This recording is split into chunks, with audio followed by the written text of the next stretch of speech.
Previously on Paulus. I think they should just stop trying to introduce new boyfriends for Lana at this point. It just doesn't work. I don't give a fuck what you think, bitch! I am the one who knocks. Oh! Ew! Dude! What the fuck? I just binged over 30 hours of Smallville. So fucking tired. Over with all the lovely viewers on stream. Join the stream sometime, why don't you? You pussy! We got season 5, which was wow. And we got season 6, which was kinda oh. Let's stop wasting time and get into my review of Smallville season 5 and 6. Somebody fuck you, bitch!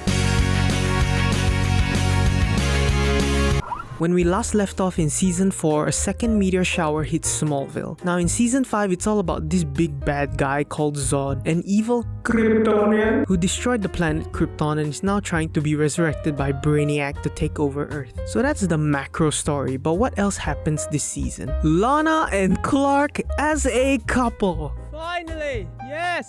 Yes! We've only been waiting 5 seasons for this. It's such a relief to finally see them just let their true feelings out for each other and develop this romance that has been simmering in the background since the very first episode. Like, come on, we all know you all want to bang, so just hurry up and bang. Whoa! Sorry, children. Yeah, unfortunately, this doesn't last very long because Clark keeps lying to Lana about his secret, causing them to drift apart, and eventually they break up and she gets together with Lex. What the fuck? I just have to say, even though I hated seeing Lex and Lana together because, you know, they just don't have any chemistry together, it does make sense because Lex has supported Lana since season 1 with the co-ownership of the talent. He's always someone who she could be honest with and at the time was honest with her. All the hints were laid down and that's why this didn't come as a surprise. It's still hella disgusting though. Okay, what other storylines?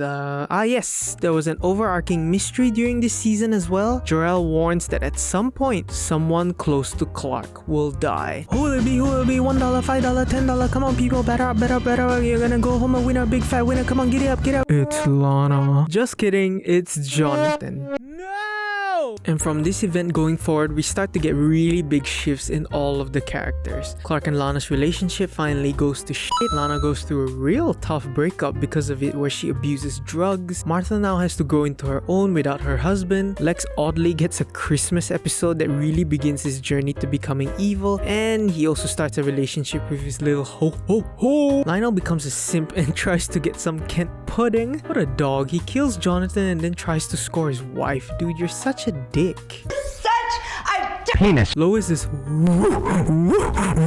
and we also get Brainiac, a Kryptonian supercomputer who tries to deceive and manipulate Clark into unleashing Zod. I have to say this was a really solid season. On top of the fact that every story arc this season was intriguing, every story arc fed into each other, resulting in a very cohesive and well-told narrative. All of the paracausal stuff that was happening to Clark shifted his relationships in his personal life, like with how Clark had to constantly shortchange his relationship with Lana to go do his hero stuff. And in reverse, sometimes his relationship would shift the paracausal stuff, like when Martha was infected by a deadly virus which causes Clark to set Brainiac's plan to release Zod into motion. Now, some standout episodes for me were episode 12 Reckoning, episode 14 Tomb, episode 17 Void. I even like episode 18 Fragile, which was directed by Tom Welling himself. It had a surprising amount of heart at the core of the story about this young kid who just struggles with having powers. Good job, Tom. Good job. And by far the best episode of the series, yeah, I said it, the series so far for me was Episode 3, Hidden. Comedy, check. Action,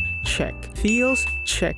Hotel Trivago. However, the same season we get the most dog shit garbage episode I've ever seen. Episode 5, Thirst. What the f is this garbage? Lana joins a sorority and gets turned into a vampire, cringy side characters, a silly plotline about wanting to suck Clark's cock blood. Like, look at this face. This was my face when I found out this episode gave me stage 7 colon cancer. Even the creators of the show thought this was their worst episode ever. I also have to say, the finale where Zod is released and basically wrecks the city of Metropolis, I wasn't as impacted as other finales, but I do admire the scale of it. Overall, this season was superb and definitely one of the better seasons. Comment below what your favorite episode of season 5 was. Now, on to season 6.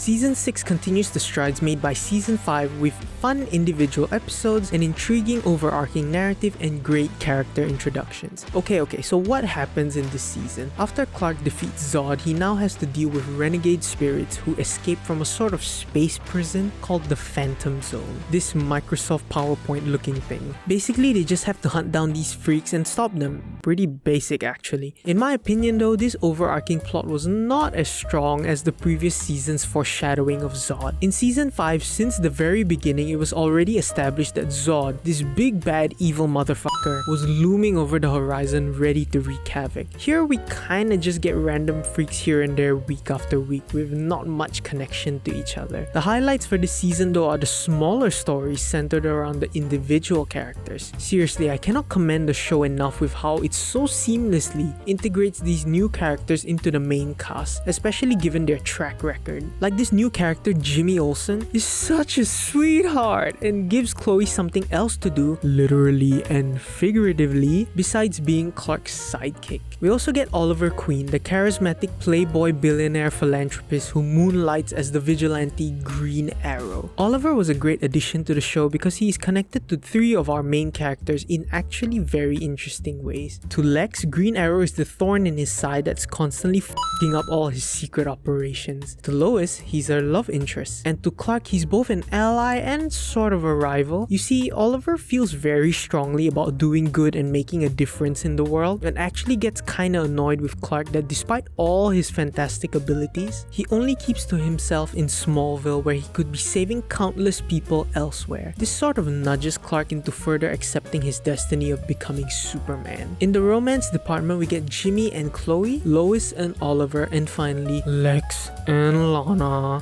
Lex and Lana's relationship basically goes through what Clark and Lana did in the previous season. It's funny actually, Lana flip-flops more than a pair of slippers this season. I don't want Clark, I love Lex. No, I don't want Lex, I still love Clark. And she ends up marrying Lex against her will. We'll get back to you in a minute, you bloody bastard. And by the end of it, she divorces him and seemingly dies. Possibly. I'm also guessing that this was where the longtime fans were starting to get really frustrated with her character. Although not totally Lana's fault, I do understand how after 7 seasons, we can get kinda tired of the whole will they, won't they trope. Lex doesn't help things though, as he constantly lies to her about his shady business. This season once again was a little slow burn for Lex, but we do get to see him become a little more twisted as the episodes go on. He starts creating multiple facilities around the world under the name 33.1, which are secret labs where he brutally experiments with metahumans in an attempt to create an army of super soldiers. That's where episode 11, Justice, comes in. This episode features a crossover with a bunch of DC heroes: Green Arrow, Cyborg, Aquaman, The Flash, and of course Superman, where they work together to bring down the 33.1 facilities. I can only imagine how monumental this episode was back in 2007. You gotta remember, crossovers back then were a novelty compared to the abundance of cinematic universes we have today. Oh, and one last thing, Chloe's a meteor freak, but it's not really explained too well, so yeah, let's move on. And that's it. Now let me quickly go through my favorite episodes from this season. Season 6 I find actually have better individual episodes than in Season 5. The standout episodes for me are Episode 3, Wither, because it had some really disturbing and horror-esque visuals, and not to mention a hot mamacita.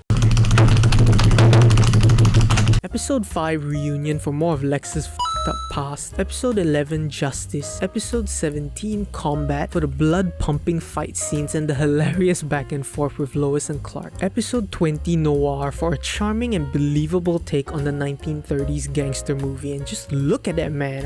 I ain't gay, but damn! And my favorite, the Red Kryptonite episode of this season, episode 13, Crimson. Oh boy, it's always a swell time when Clark is on that.